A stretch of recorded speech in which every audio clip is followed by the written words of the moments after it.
Ground Passers. Welcome to another mini episode, mini pod of the Ground Pass podcast. How's everyone doing?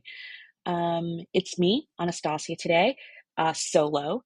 Nick is away this weekend, and he's actually going to be away next weekend as well. You know, life, events, weddings, things like that. So you're going to have me solo this weekend, and next week we will probably have a special guest covering Nick for the episode. So let's jump right into it. For this episode, kind of want to return a little bit to the roots of Ground Pass. And at Ground Pass, we've always said it's not always about who wins, it's about the stories that happen in between. And there were a few number of stories that happened on tour this week that I would like to bring up. It's an odd week, you know, the season is winding down. I think not a lot of people are paying attention to the tennis, but it is an important time for players looking to make moves into the top 100 and get themselves in a good position to be direct entries into Grand Slams next year. The next one being the Australian Open. I can't believe we're already seriously talking about the Australian Open, but we're seriously talking about the Australian Open. It's going to be in January of 2025. So an important time for players to rack up some points and get into the top 100, thereby guaranteeing them, for the most part, direct entry into the Grand Slams. And also for some players to also get them into qualifying into the Grand Slams. You know, people still earn money from participating in the qualifying, and it's the next step if you're trying to grow as a professional tennis player. So what stories have piqued our interest this week? One I will say is Paula Badosa. I think we've talked about her a few times in the last few months, and it's just quite remarkable that someone who at the beginning of this year, in the spring, was seemingly about to announce her retirement from the sport. She had an interview with the Tennis Channel, that a friend of the podcast, Mitch. She was on his Tennis Channel podcast, and this was during Indian Wells, and it was pretty grim. You know, she was suffering from a back injury and just didn't even know she could play tennis anymore. And for her to go from that to now not only playing phenomenal tennis, but getting herself back into the top of the game. She's looking to be seeded in Australia at this point, is quite remarkable. It is really quite remarkable. She's a former top 2 player, so it's nice to see when players of her caliber can recover from injury and get back to the top of the game. And looking forward to 2025, really encouraged by what is possible for her, and if she could break back into the top 10 and get into the top of the sport. Because as a player, I love her style. I think she's really great. I think she could be probably more aggressive in her style of play, but for the sport, I think she's a really, really great player to have around, and I'm glad that she's overcoming her injuries and getting back in. She had to retire from her last match in Ningbo, which was against Erica Zakina. But again, getting to where she is now was not even a possibility at the beginning of the year. So Paula Badosa, really great player to watch for 2025. And on the men's side, we were rolling back the clock. It's an odd time where I think the news on the men's side is mostly focused on Rafa Nadal and his retirement. By the way, Dominic Thiem is also retiring. Saw him play a match yesterday. So there are a lot of retirements happening, and you know who's not retiring? Stan Wawrinka. Stan the man Wawrinka. He played so well in Stockholm this past week. It was turning back the clock. I remember I woke up one day to watch his match against Andrei Rublev. Um, it's my little tradition. If you follow us on social media, I post all of the stuff, not most, all of it. I post all of the stuff um, on our social media channels. I run our social media channel. So a lot of times I'll post stories of me having my coffee in the morning and watching the tennis, especially when it's Europe, because that's just the timing that works for me. And I love it. It's like a little tradition. I wake up, I put on the tennis, I make my coffee, I start my day. So you'll see a lot of that on our social media. But I woke up and was watching Wawrinka and Andrei Rublev, and wowee, that one-handed backhand was backhanding, and he just looked phenomenal. It was like not a day had passed. He looks fresh still. He's about to turn 40. I mean, and he's still hanging in there. So is he going to be playing forever? No, he's not. But it's nice to see some of the old dogs are still going. And, as some players' bodies are not able to carry them through, it's nice to see a player like Stan Wawrinka still stick with it and still play some just, spellbinding tennis. He's been a really fun watch this past week. Speaking of retirements and not retiring anymore, Miss Danielle Collins. Danielle. Wow. She's pulled back. Danielle Collins is not retiring anymore, which for me, exciting. I am so excited because I I was willing to accept her. I mean, if you don't know the story, I'll put some articles down below so you can hear the story and read it for yourself. But Danielle suffers from endometriosis. Oh, my pronunciation's Anastasia. You got to get better. Anyway, and she wants to have a family, and she decided to step away from the sport because of that.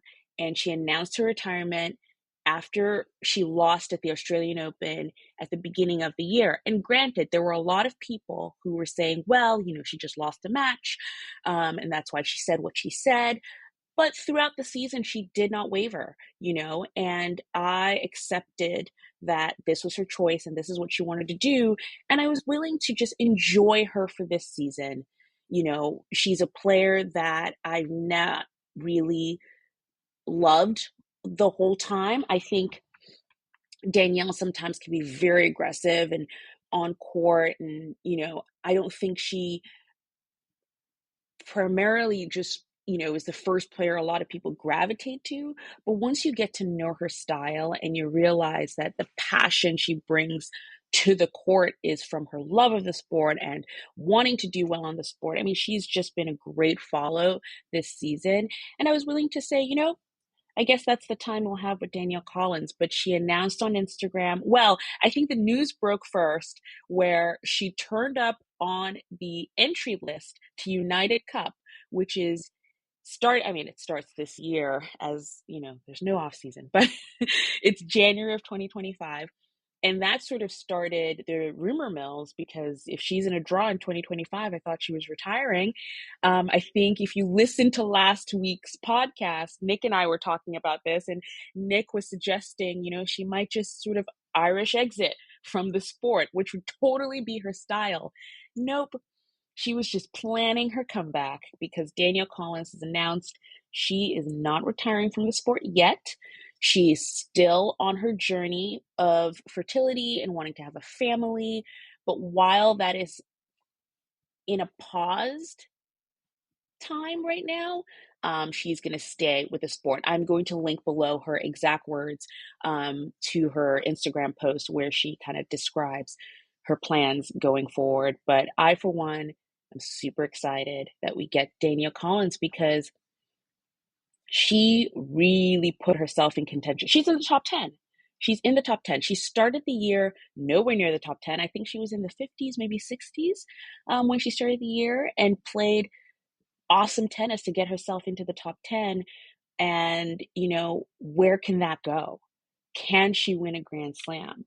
Um, I'm excited. That's definitely going to be a story to follow in 2025 next season.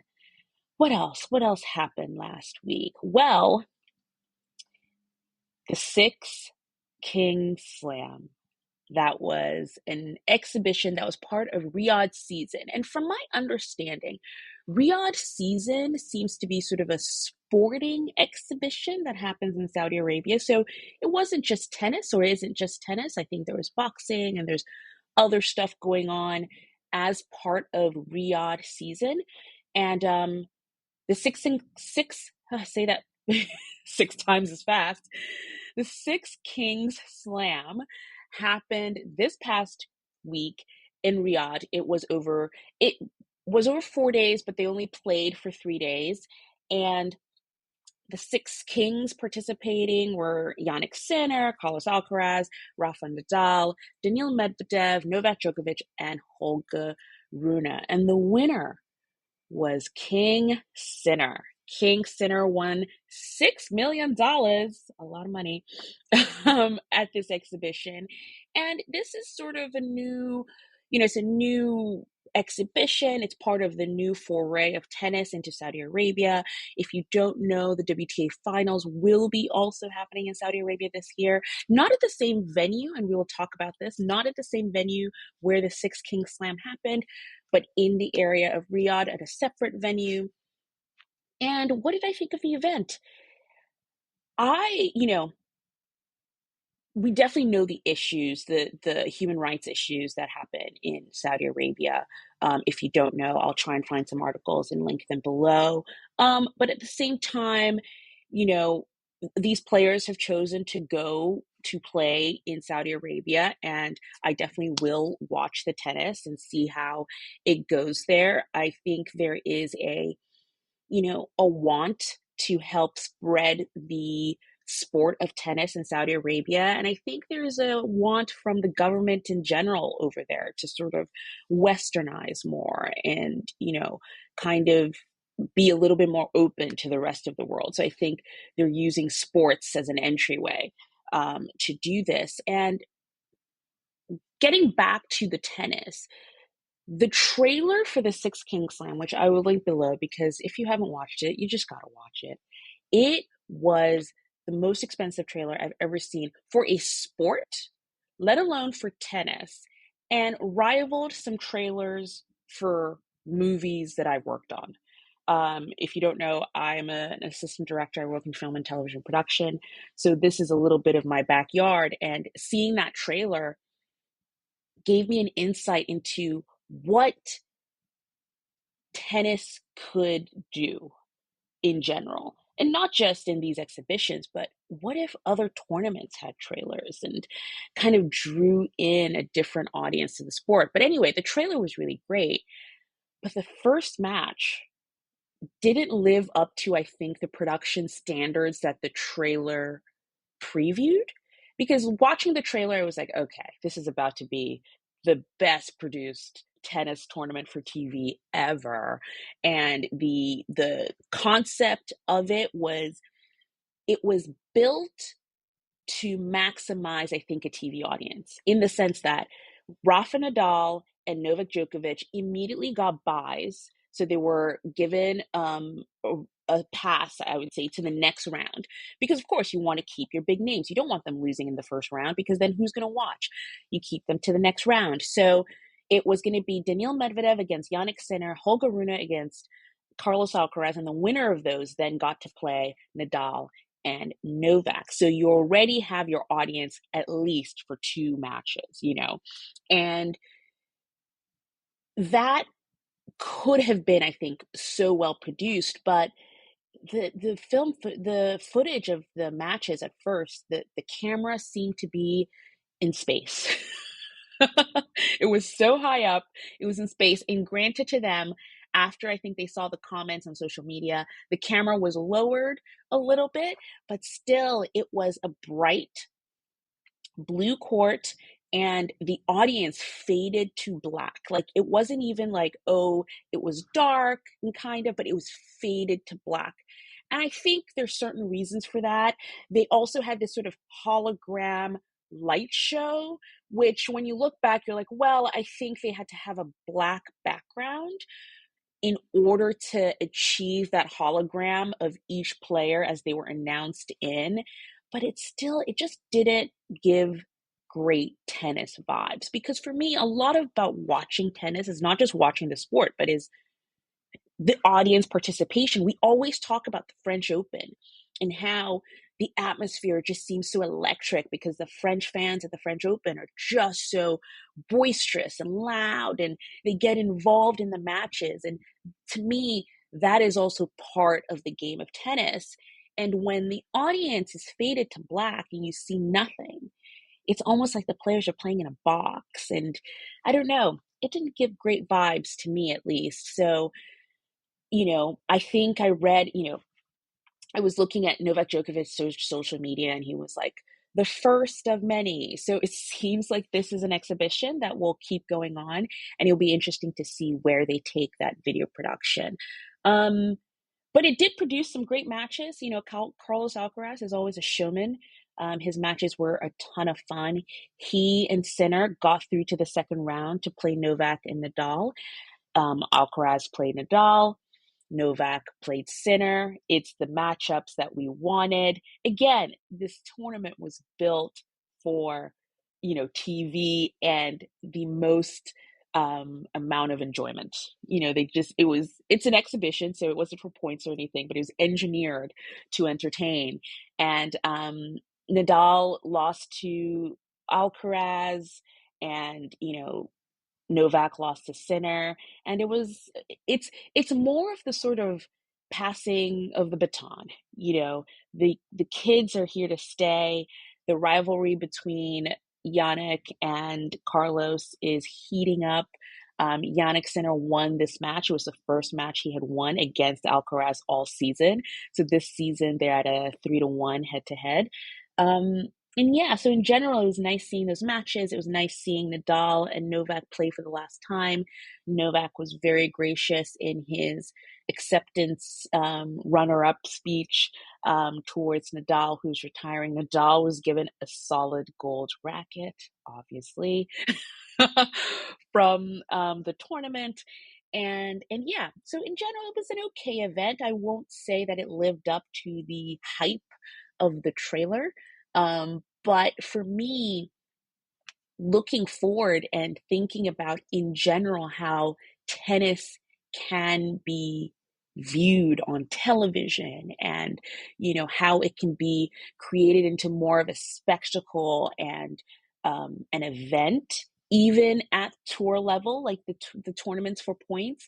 I don't know. I think this was a very good kind of window into what it could be, and it'll be interesting to see if any other tournaments kind of pick up on it a little bit and create sort of a scene or an entertainment value to tennis tournaments. So that was the Six Kings Slam. Some other tennis was happening on tour quite a lot. Again, as I said, it's a busy time of year for some players who want to sort of gain points. The WTA was in Asia. They're still in Asia. They're going to end their season there. And there were a couple of tournaments that wrapped up. We had the Osaka tournament open, the Osaka Open, which was in Japan. That wrapped up with Susan Lamens from the Netherlands winning the tournament. She qualified into the tournament and won it. It's always fun seeing a qualifier go from there through to win the title. And, she's in the top 100 now. She's broken in. This is one of those players that you're sort of like, this was the push she needed to get herself into direct entry into the Australian Open. So definitely ending her season on a high. In Ningbo, which I talked about earlier, that was the tournament that Paula Badosa was in. She retired to Daria Kasatkina, and Daria Kasatkina, Dasha, as I like to call her, went on to win the tournament. It was a final between her and Mira Andreeva. Um, Mira Andreeva fought hard. It was 3 sets. She lost the first set to 6-love. She got bageled in the first set, but was able to turn things around and won the second set. But she, in the end, lost the last set to Daria Kasatkina, and she was visibly upset at the trophy ceremony. You know, she's so young. It was a really sweet moment between Dasha and Mira. They're friends. Mira is always on Dasha's podcast, not podcast, or on her vlog. What the Vlog. I'll leave a link to What the Vlog in our description, because it is a really fun watch if you are interested in the behind the scenes of tennis tournaments. I think they do a really good job of showing you around. But yeah, so Mira Andreeva's season has ended. This was her last tournament this season, and I think she's really had a great run. And ending your season at a final is only, she'll get over the line out at some point. I think she'll do it, and she's a star already. She had a great 2024, and I'm excited to watch her in 2025. On the men's side, they were in Europe. It is the start of the European indoor season. So last week, the players were in Stockholm and they were also in Antwerp. There was one tournament in Asia, in Kazakhstan, Almaty, that was won by Karen Khachanov, which he has had a very tricky year. Karen Khachanov is a former top 10 player. He hasn't really had a great year, so I think this was a good way for him to sort of end his season. I think he's still playing some tournaments this season, but at least he's ending it on a high by winning a tournament. But I want to talk mostly about his opponent in the final, Gabriel Diallo. Gabriel Diallo is a young Canadian tennis player who I've heard about from time to time. He always kind of comes up during Davis Cup playing for Canada. So and he always has like fun matches during Davis Cup. So he's a player I've been hearing about, but this year he played at the US Open. I watched him through qualifying. I think I posted some videos of him playing for on our social media accounts during the US Open. But he had a great match against Tommy Paul. I think it was round of 16, maybe. I can't really remember the exact round, but it was phenomenal. Tommy Paul won the match, but by the scrap he was a scrappy match, and he almost lost to Diallo, who is a young 23-year-old and just plays some lights out tennis. Love the way he plays tennis, and he did really well to get to the finals. I think he's definitely coming onto people's radars, and he will be I think he has the potential to kind of make it into the top 20, kind of being the next Felix Auger-Aliassime. He broke into the top 100 because of this run to the final. Again, this is going to be the running theme of the end of the season. I am going to be a broken record talking about players making it into the top 100 at the end of the season, but that's what this time is. Other things that happened over in Stockholm: Stan Wawrinka did not make it into the finals. He did well to get as far as he did, but Tommy Paul took the title in the end against Grigor Dimitrov. And there was one more, I think there was one more tournament that, yes, oh, how do we forget this? Antwerp. Antwerp was won by Roberto Bautista Agut. Again, old dogs still have it in them to win titles. I think I remember posting on social media that this seemed to be a very important moment for Roberto Bautista Agut, only because he has been named as part of the Spanish Davis Cup team. Now, if you don't know, we talked about this in our last episode, but Rafa Nadal he's retiring. That was announced. We had an episode about that. I'll link it below. And he is going to retire at Davis Cup. That is going to be his last tournament. And wouldn't it be nice if Nadal could win a title in his last tournament, going out on a high? So the team right now is Carlos Alcaraz, obviously, um, Nadal, Pablo Carreño Busta, I believe, is part of it too, and Roberto Bautista Agut. And something just tells me they are all really peaking, really, really trying their best to be at their absolute best for Nadal to get him across the line. It would be such a great way to end his season, to end his career if he could win another Davis Cup. I wanted to mention as well in the double side, they have Marcel Granollers, who is the number one doubles player. He's also going to be part of the Spanish Davis Cup team. So that should be an exciting. I love Davis Cup. I think it is a tough tournament series to follow because, they play ties all throughout the year leading up into the finals. It can be really hard.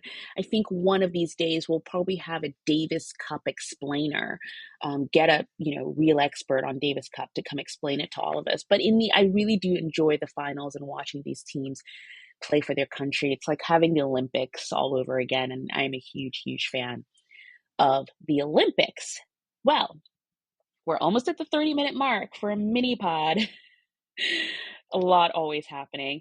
But let's wrap it up with what's happening this week on tour. Like I said, again, the tours are still, the WTA is still in Asia. There's a tournament in Tokyo, in Japan, Torrey Pan Pacific. I think Naomi Osaka was going to play in it, but had to pull out and basically ended her season because she had a back injury the last time she played, and it looks like she also tore some abs. So she is out for the season. We'll see her again in 2025. But playing in Tokyo are Qinwen Zheng, Daria Kazatkina, Beatrice Haddad Maia, Dinah Schneider, a pretty stacked draw in Tokyo. Katie Bolter is also playing, so should be an exciting tournament. Also in Guangzhou in China, there is a tournament happening there as well. We have Katerina Siniakova playing, Wan Yu, Rebecca Skramkova, player of the fortnight, one of our faves, is playing there as well. And finally, I just wanted to bring up a lower level tournament. It is a 1-2-5. It's happening in Tampico, Mexico, Abierto Tampico. The reason why I want to bring it up is you can watch it for free. And if you're always looking for tournaments to watch and you don't have the subscription and you just want to get into tennis and start watching some matches, I would suggest watching the lower level tournaments, which you can now watch for free on the WTA side. Um, and basically if you go to their website, all their lower level tournaments you can watch on their new platform called WTA Unlocked. You can watch it there. Playing at this tournament in Mexico this week, we've got Robin Montgomery, Tatiana Maria, Anna Blinkova, Sarah Saburabos Tormo. So it's a great field. Yuli Heemeyer is playing as well. A really good field. I'm sure the tennis will be fantastic. And again, you can watch it for free. I will leave a link below to WTA Unlocked. You just sign up for free and you just start watching the tennis. Another great on the ATP side is Challenger TV. And I'll leave a link below. But that again, it's free to watch. It's the lower level tournaments, but you can get some really, really great tennis at these lower level tournaments. So wanted to mention that so you can watch some tennis. On the ATP side, they're still in Europe, still indoors, and we have the two big 500 tournaments coming up. We've got Basel, which is in Switzerland. It's the Swiss indoors, where Felix Auger-Aliassime has won twice in a row and is in the draw to play. This week, we also have Yuri Lehechka playing. Ben Shelton's going to be there. Stan Wawrinka is back. So if you missed him in Stockholm, catch his matches in the Swiss indoors because he's playing some great tennis. Andre Rublev is playing. Arthur Fils is back and playing. So great field in Switzerland. And then we have the Vienna Open. And Vienna was won last year by Yannick Sinner, but he is not playing this year, so he's going to forfeit those points. But again, I think he's played so much tennis, and they're all probably preparing for the Paris Masters, which is in a week, which is a Masters event coming up in Paris. So in the field, we've got Alexander Zverev, Lorenzo Musetti, Grigor Dimitrov, Thomas Bach, Jack Draper is back. Cam Norrie, who hasn't really been around this season due to injury, he's back playing again. Matteo Berrettini, again, stacked fields for these indoor tournaments. And that's all I have for you all. That's, this past week, the stories that I paid attention to and I loved, what's coming up. And we will see you next week. I hope next week I'll have a guest and we will be breaking down the WTA finals. So come back next week to hear our takes on the WTA finals, who's playing, who might not be playing, where it's playing, and who we think will take the crown. Until then, follow us on social media. Please subscribe to the podcast, give us a rating wherever you listen. It really does help. And send us a note. Oh, I wanted to say we did get a lovely, lovely note from a listener. And I really, really love reading these, but we got a great email from Carrie. Carrie, if you're listening, thanks for writing in. But she wrote in reply to our episode about Rafa Nadal's retirement. She's someone who is getting back into the sport of tennis and got to go to the City Open this past year and got into watching Jasmine Paolini. And, I, again, really love hearing from our audience, what you guys are watching, what stories are getting you excited about tennis. What questions do you have? If you're getting into tennis, you must have tons of questions. So what questions do you have? Send them over and maybe we'll do a Q&A episode. Yes. If we get enough questions, guys, we'll do a Q&A episode. Either way, always great talking to you guys. See you next week. Enjoy the tennis.